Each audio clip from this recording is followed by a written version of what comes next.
Hi, this is Dena and welcome back to my channel. I have a haul video for you. This is from when I went to a local flea market and I was able to pick up just a few goodies. So this is going to be a short haul. I did take my husband along. He was not sure about going to the flea market. He's only gone once before and it really isn't his thing. But he did find a few items and I'll show you what he got too, but he's keeping those items. And I'll show you what I got to flip for a profit. The name of the flea market was called the Green Lawn Grove Flea Market, which I don't know why I struggle with that name. But anyways, it's about 20 minutes from my house. I found out that there is a lot of flea markets. Back during quarantine, I was trying to look them up, but because they were all closed and I don't know, I just couldn't find anything near me. It was like 2 hours away or more. Now I find out there's a whole bunch of flea markets that are back open again. They're back in business again. So excited about that. So this one that I went to was called Green Lawn Grove Flea Market. And let me show you my first item that I got there. It was on my thumbnail. I picked up these Marilyn Monroe calendars. I just think she is just so gorgeous. And this one is from 1988. And this one is from, I believe, 1996. So if I show you the back, they're all black and white pictures except for that one right there in the middle. And that's the one that's the cover. That's the cover here. And the next one, these are all black and white. And these are like some of her classic pictures and some that I haven't seen before. So I thought, for a hoot, I will get these. I know that some of the guys that are resellers, they always pick up all kinds of calendars and they sell them. And I thought, well, I think these will sell. That she's iconic. So it was $1 a piece for those. And I'm expecting to get $10 or $12 a piece for these. So not a huge profit, but I will still take it. I'm going to put those down on the floor. And let me show you this. You know, I always buy eclectic things. I don't always buy vintage. I buy things to put on Poshmark. So I got these. These are Brooks. These are Ghost 11 shoes. They are size 13 men's, and they are, oh my. Oh, it says medium width D, size 13. The other one says wide 2E. Huh. I'm going to have to make sure that these are identical in width. Maybe that's why they were at the flea market. They're identical shoes, but maybe one is slightly bigger than the other. Huh. That's something I got to learn to look at when I go to the flea market. Just because it's a pair of shoes doesn't mean they're identical. So anyways, um, assuming all is well with selling these as is, they go from anywhere from $30 to $50 a pair. So I would be somewhere in that range. I would have to disclose that one is, a slightly different measurement than the other. And I don't know about you, but there's plenty of people out there where one foot is slightly different than the other foot. So I think that being that these are slightly on the larger range, I think I'm still going to find a buyer out there. I'll let you know. It'll be in a solds video when I sell them. So then I'm going to save this little box for a little bit here. I want to show you what's underneath the box. It's a cast iron. Woo, they are heavy. I could work out with this. It's just a cast iron pot. It says classic on the back. So it's not a Griswold or there was another name that kept popping up on eBay. So it's not any of those other more popular names that people, I think it was Wagner was the other cast iron pot. So here's the thing with cast iron pots. They are easy to clean up. Now this guy actually put some sort of oil on it, but it needs a little bit more cleaning than that. But there's an easy way to clean these up. I paid $5 for it. But if you get some extremely damaged, like extremely rusty cast iron pots, and you get enough of them, you can actually take them to your local scrapper.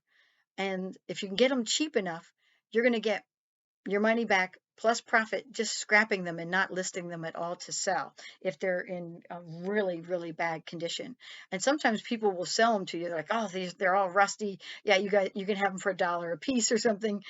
I saw another cast iron pan there, and I went to pick it up, and it was super heavy, and it was like a square flat one, and they wanted $45 for it at the flea market. So I'm like, yeah, I'm not getting that one.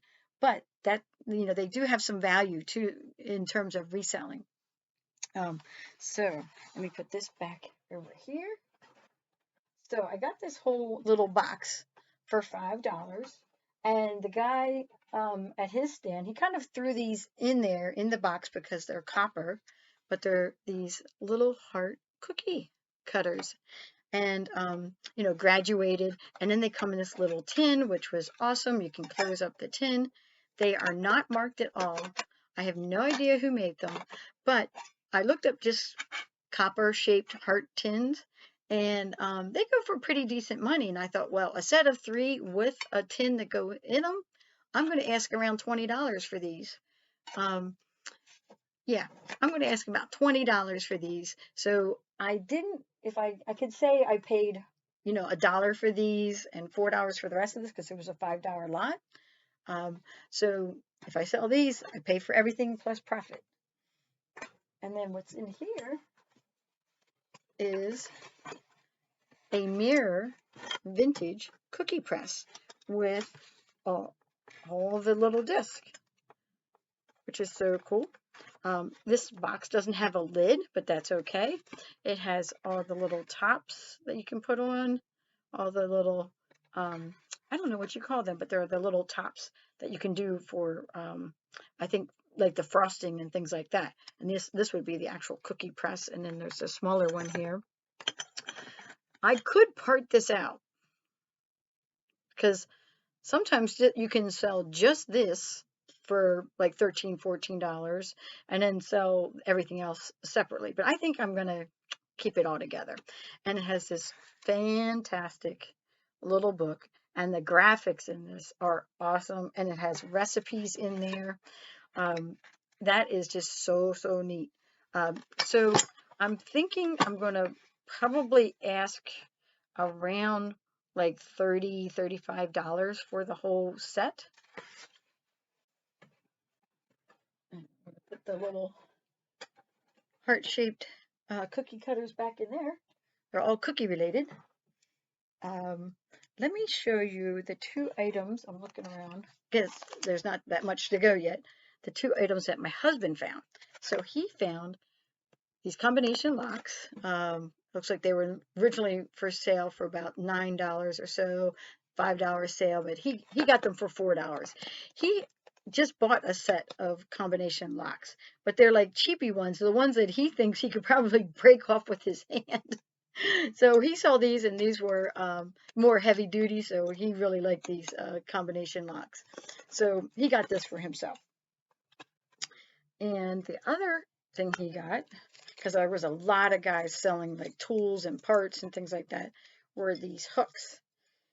He wants to use them in our garage. They were 50 cents a piece. He got 6 of them, so it was like $3. So he's all in for $7. And I told him, don't worry about it. I said, even if I sell 1 Marilyn calendar, it pays for the calendar, all of his stuff, plus profit. All I have to do is sell 1 calendar, which is exactly why I like to do this. And let's see here. I think this is the last. Yes, this is the last items that I got. I got this little stack of books. So I had never read this one by Michael Crichton. I read a lot of his books back in the day. So I'm like, Pirate Latitudes. I'm like, I got to get that one. So that one's for me. Then I'm like, oh, what's this one? The Alchemist, The Secrets of the Immortal. I was like, a New York bestseller by Michael Scott. Yes, I'm going to get this for myself. And then I was like, oh, I need some light summer reading. I'm going to get this one by David Baldacci. Doxy. Oh my goodness, I'm going to You guys can pronounce the name. He's a famous writer. He's a New York Times bestselling author. So called One Summer. I'm going to Baldacci, Dashi. I don't know why I can't pronounce Italian names. My husband can.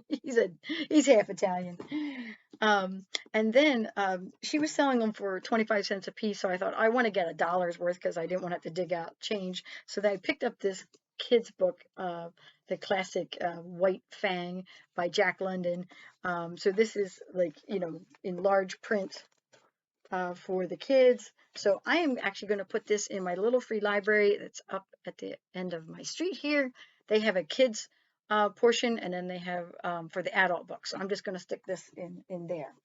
So that's my little donation back because I'm always borrowing books from there, and I rarely put books back. Well, mostly because I have a stack to read. I don't know why I keep getting more books.